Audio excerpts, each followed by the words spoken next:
I just learned through the glories of Facebook that my good friend Rick and Rachel got hitched the other day.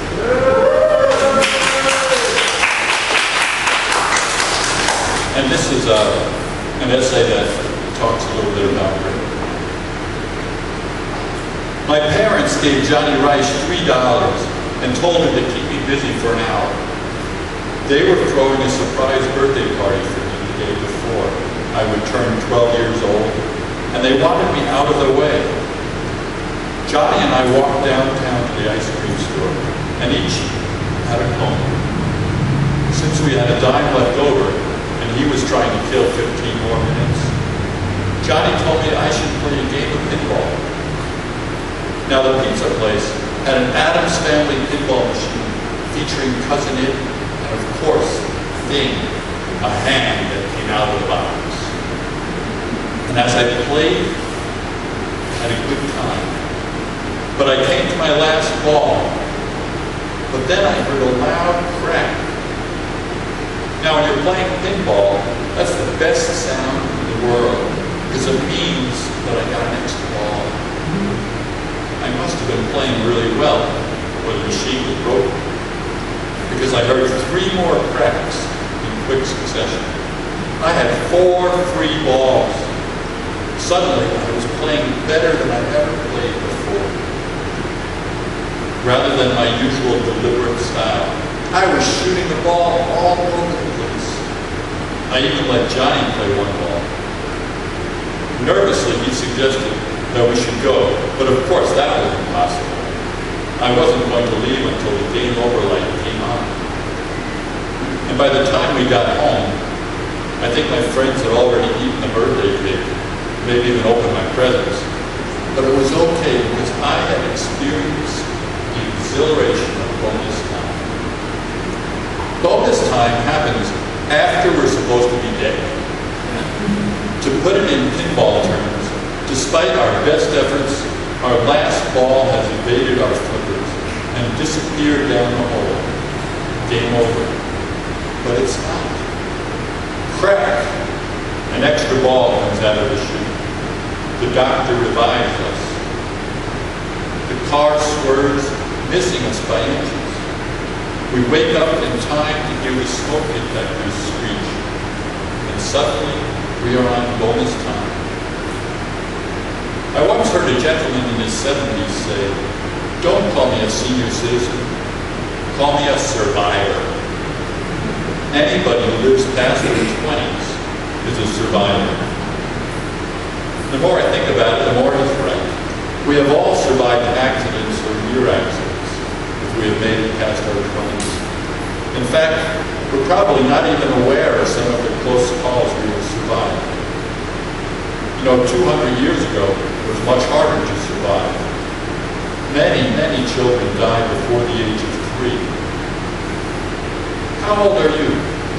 If you are more than 24 years old, chances are you would have been dead if you lived before 1800.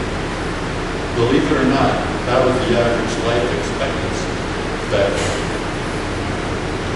My friend Rick was the one who told me about bonus time. Rick is a survivor many times over. Once he was hit head-on by a drunk driver and was catapulted through his windshield. A police officer that came to the scene took one look at him and left him for dead. Rick gave him quite a shock when he groaned and sat up. It took 4 hours and 465 stitches to put him back together. Rick knows that he is living on bonus time. Like playing with an extra pinball, he can approach life with freedom and gratitude. Because suddenly it doesn't matter all that much what people think, or what clothes he wears, or even how much money he makes. After all, it's bonus time. I think it's what Jesus was getting at when he talked about living without anxiety. Consider the lilies of the field, how they grow, they neither toil nor spin. And yet I say to you, not even Solomon in all his glory was not arrayed like one of these. Have you ever pondered that famous question, if you knew that today was the last day of your life, how would you live it? Usually that leaves people to think of all the apologies they need to make, and all the words of love and appreciation that they would like to utter on their last day. That's all well and good, but living on bonus time turns the question on its head. If you knew that yesterday was supposed to be the last day of your life, how would you live today?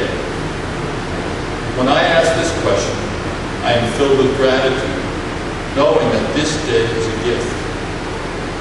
I also stop worrying about my own problems and look to the needs of others.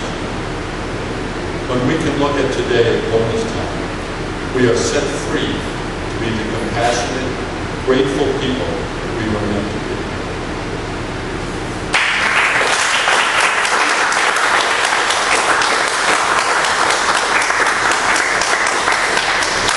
I'm just going to do one last little thing that I finished in the van as we were coming over here. Kind of in honor of Nick and his creative talent and his organization of this weird little gathering every month. I wish I were a poet. Poets can spray naughty words around like a wet dog anointing a room. They can make nonsense meaningful by saying it slowly in a certain tone of voice. Or they can turn the meaningful into nonsense simply by repeating a syllable or turning a word out of. I wish I were a poet, because they get to wear those little French beret hats and smoke hand-rolled cigarettes if they want. Or they could braid or dreadlock their hair, or even never take a bath.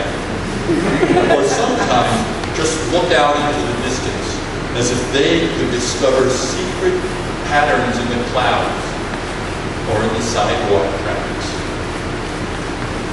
I wish I were a poet, because you can't argue with a poet. There's nothing to argue about, except maybe whether ocarina can rhyme with vagina, or is it ocarina and vagina? Or I guess maybe poets can argue about what cafe to go to, or how to tell if somebody's necktie is really a phallic symbol, or what the chap is in chapbook. But if they start to argue, poets just end up sounding like philosophy majors working at Burger King. But I wish I were a poet, because I would not have to try not to be depressed. I could drink, fart, and wallow as long as I wanted. I wish I were a poet, because they know that thing about sticks and stones, a lie. They can use words to slash windmills, disembowel their best friend, or even trim your mother's mustache. I wish I were a poet, because they can stand in front of a crowd with their literary pants down below their knees and not even blush. And if you even so much as mention their metaphorical private parts, they will look shocked and offended at your shock and offense.